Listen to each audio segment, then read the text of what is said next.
السلام علیکم۔ آج میں آپ کے لیے لے کے آیا ہوں شمشیر بے نیام کی چوتھی ایپیسوڈ۔ تو چلیے آئیے شروع کرتے ہیں۔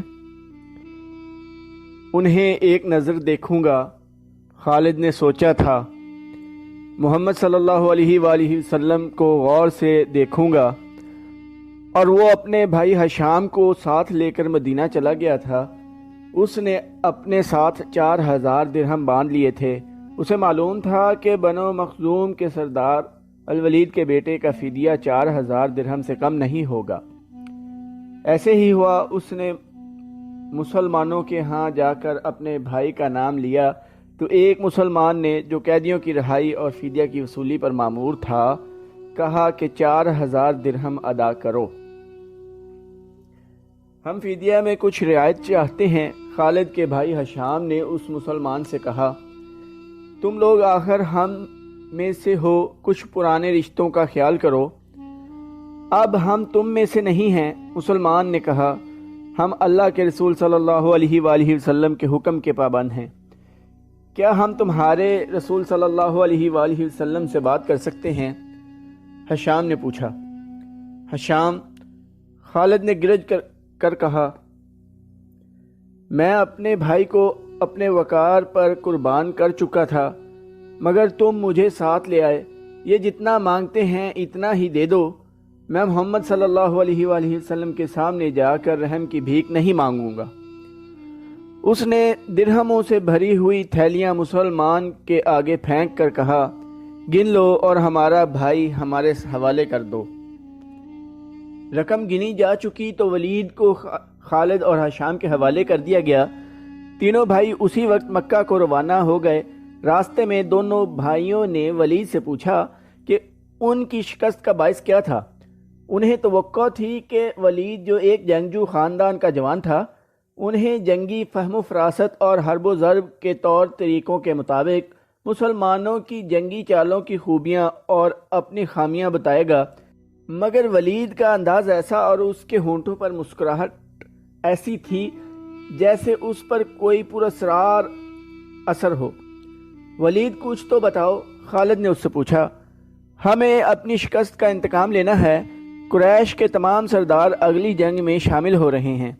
ہم ارد گرد کے قبائل کو بھی ساتھ ملا رہے ہیں اور وہ مکہ میں جمع ہونا شروع ہو گئے ہیں۔ سارے عرب کو اکٹھا کر لو خالد، ولید نے کہا، تم مسلمانوں کو شکست نہیں دے سکو گے۔ میں نہیں بتا سکتا کہ محمد صلی اللہ علیہ وآلہ وسلم کے ہاتھ میں کوئی جادو ہے یا ان کا نیا عقیدہ سچا، یا کیا بات ہے کہ میں نے ان کا قیدی ہوتے ہوئے بھی انہیں ناپسند نہیں کیا۔ تم اپنے قبیلے کے غدار ہو، ہشام نے کہا۔ غدار ہو یا تم پر ان کا جادو اثر کر گیا ہے۔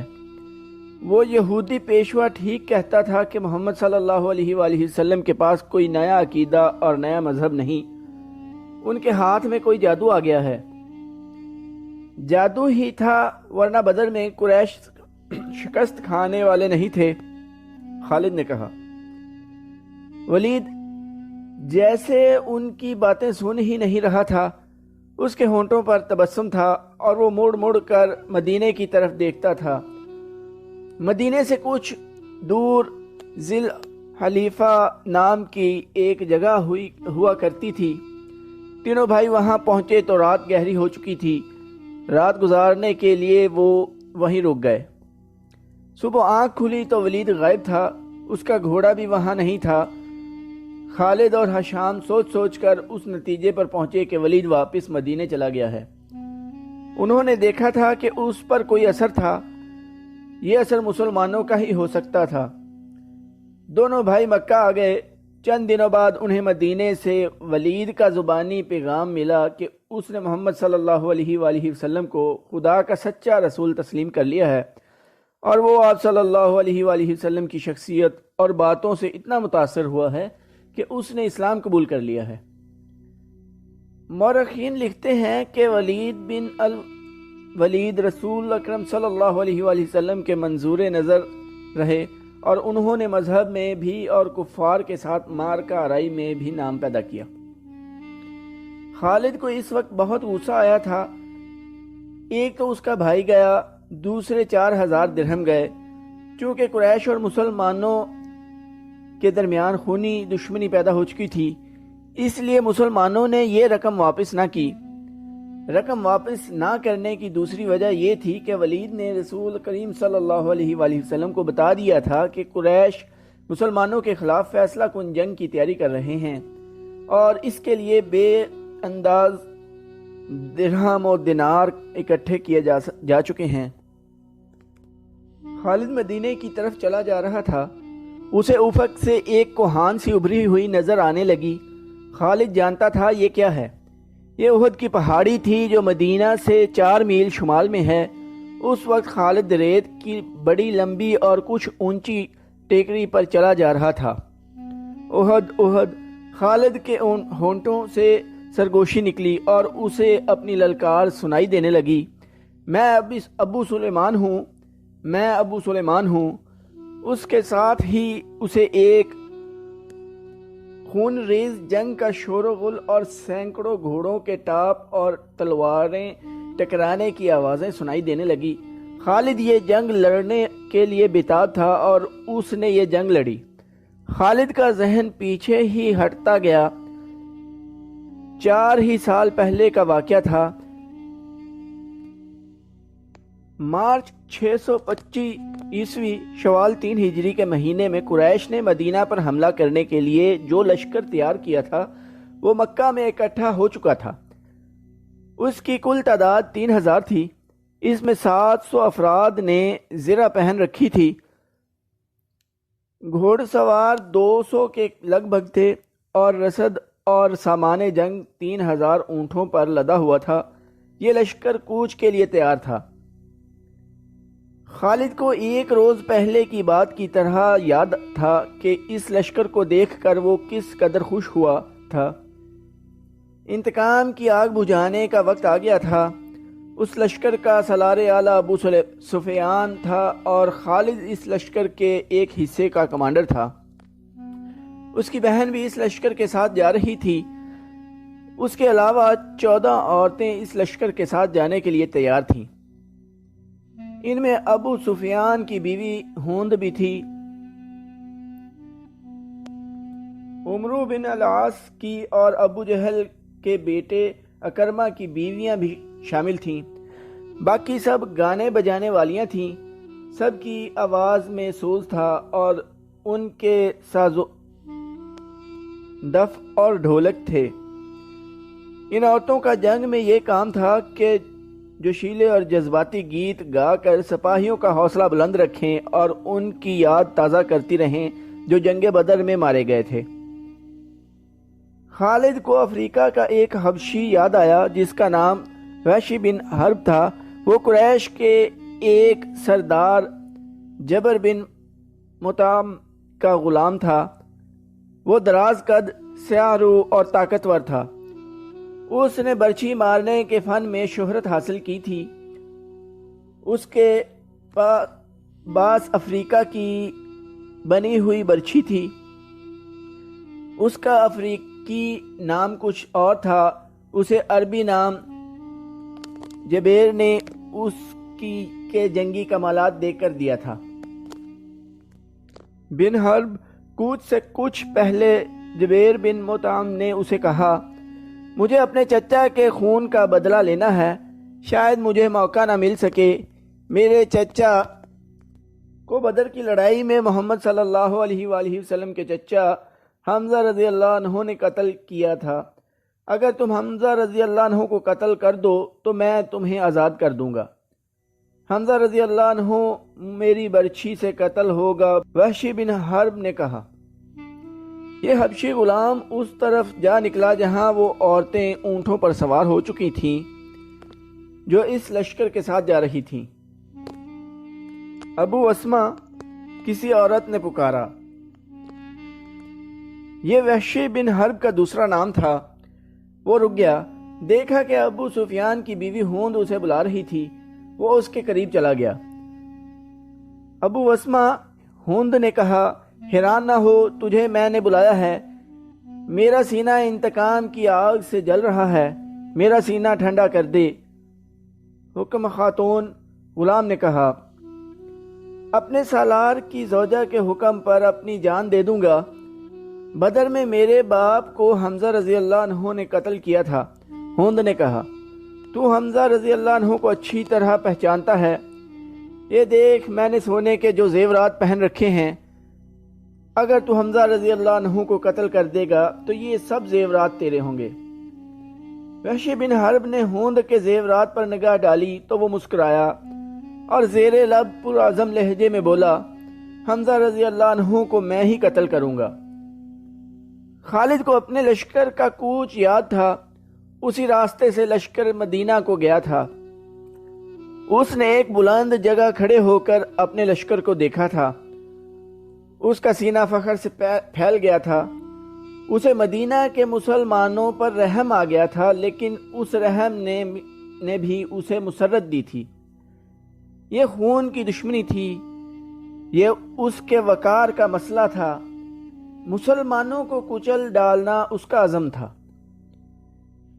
جنگ احد کے بہت دن بعد اسے پتہ چلا تھا کہ جب مکہ میں قریش لشکر جمع کر رہے تھے تو اس کی اطلاع رسول اکرم صلی اللہ علیہ وآلہ وسلم کو مل گئی تھی، اور جب یہ لشکر مدینے کے راستے میں تھا تو رسول خدا صلی اللہ علیہ وآلہ وسلم کو اس کی رفتار، پڑاؤ اور مدینے سے فاصلے کی اطلاعیں مسلسل ملتی رہی تھیں۔ آپ صلی اللہ علیہ وآلہ وسلم کو لشکر کے مکہ سے کوچ کی اطلاع حضرت عباس رضی اللہ عنہ نے دی تھی۔ قریش کے اس لشکر میں مدینہ سے کچھ میل دور کوہ احد کے قریب ایک ایسی جگہ کیمپ کیا تھا جو ہری بھری تھی اور وہاں پانی بھی تھا۔ خالد کا معلوم نہ تھا کہ مسلمانوں کے جاسوس اس لشکر کو پوری تعداد دیکھ آئے ہیں اور رسول کریم صلی اللہ علیہ وآلہ وسلم کو بتا چکے ہیں۔ 21 مارچ 625 عیسوی کے روز رسول کریم صلی اللہ علیہ وآلہ وسلم نے اپنی فوج کو کوچ کا حکم دیا اور شیخین نام کی ایک پہاڑی کے دامن میں جا خیمہ زن ہوئے۔ آپ صلی اللہ علیہ وآلہ وسلم کے ساتھ 1000 پیادہ مجاہدین تھے، جن میں 100 نے سروں پر زرہ پہن رکھی تھی۔ مجاہدین کے پاس صرف 2 گھوڑے تھے، جن میں سے ایک رسول کریم صلی اللہ علیہ وآلہ وسلم کے پاس تھا۔ اس موقع پر مسلمانوں کے نفاق کا پہلا خطرناک مظاہرہ ہوا جو غداری کے مترادف تھا۔ مدینے کے بعد ایسے لوگوں نے اسلام قبول کر لیا تھا جو دل سے مسلمان نہیں ہونے تھے۔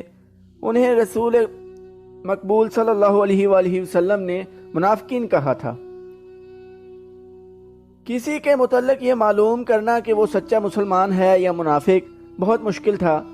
جب مجاہدین مدینے سے شیخین کی پہاڑی کی طرف کوچ کرنے لگے تو ایک بااثر آدمی جس کا نام عبداللہ بن ابی تھا، رسول اللہ صلی اللہ علیہ وآلہ وسلم کے ساتھ اس بحث میں الجھ گیا کہ قریش کا لشکر 3 گنا ہے، اس لیے مدینے سے باہر جا کر لڑنا نقصان دہ ہوگا۔ آپ صلی اللہ علیہ وآلہ وسلم نے مجاہدین کے دوسرے سرداروں سے رائے لی تو اکثریت نے کہا کہ شہر سے باہر لڑنا زیادہ بہتر ہوگا۔ آپ صلی اللہ علیہ وآلہ وسلم عبداللہ بن ابی کے ہی ہم خیال تھے، لیکن آپ صلی اللہ علیہ وآلہ وسلم نے اکثریت کا فیصلہ قبول فرمایا اور کوچ کا حکم دے دیا۔ عبداللہ بن ابی نے شہر سے باہر جانے سے انکار کر دیا۔ اس کے پیچھے ہٹنے کی دیر تھی کہ مجاہدین اسلام میں سے 300 آدمی پیچھے ہٹ گئے۔ تب پتہ چلا کہ یہ سب منافقین تھے اور عبداللہ ان کا سردار ہے۔ اب 3000 کے مقابلے میں مجاہدین کی نفری صرف 700 رہ گئی۔ رسول اللہ صلی اللہ علیہ وآلہ وسلم دل برداشتہ نہ ہوئے اور 700 کو ہی ساتھ لے کر کوہ احد کے دامن میں شیخین کے مقام پر مجاہدین کو جنگی ترتیب میں کر دیا۔ خالد نے ایک بلند ٹیکری پر کھڑے ہو کر مسلمانوں کی یہ ترتیب دیکھی تھی اور اس نے اپنے سالار ابو سفیان کو بتا کر اپنے دستے کی جگہ طے کر لی۔ رسول اکرم صلی اللہ علیہ وآلہ وسلم نے مجاہدین کو کم و بیش 1000 گز لمبائی میں پھیلا دیا۔ پیچھے وادی تھی، مجاہدین کے ایک پہلو کے ساتھ پہاڑی تھی لیکن دوسرے پہلو پر کچھ نہیں تھا۔ اس پہلو کو مضبوط رکھنے کے لیے رسول کریم صلی اللہ علیہ وآلہ وسلم نے 50 تیر اندازوں کو قریب کی ایک ٹیکری پر بٹھا دیا۔ ان تیر اندازوں کے کماندار عبداللہ بن جبیر تھے۔ اپنی ذمہ داری سمجھ لو عبداللہ رضی اللہ عنہ۔ رسول خدا صلی اللہ علیہ وآلہ وسلم نے اسے ہدایت دیتے ہوئے فرمایا، اپنے عقب کو دیکھو، دشمن ہمارے عقب میں نقل و حرکت کر سکتا ہے جو ہمارے لیے خطرہ ہے۔ دشمن کے پاس گھوڑ سوار زیادہ ہیں، وہ ہمارے پہلو پر گھوڑ سواروں سے حملہ کر سکتا ہے۔ اپنے تیر اندازوں کو گھوڑ سواروں پر مرکوز رکھو، پیادوں کا مجھے کوئی ڈر نہیں۔ اس سے آگے کی سٹوری انشاءاللہ نیکسٹ ایپیسوڈ میں آپ کو سناؤں گا۔ چینل کو سبسکرائب کر دیں اور رائٹ سائڈ پہ بیل کے بٹن کو پریس کر دیں، کلک کر دیں۔ ویڈیو کو لائک کر دیں اور کمنٹس بھی ضرور دیجیے گا۔ ٹائم دینے کے لیے شکریہ۔ اللہ حافظ۔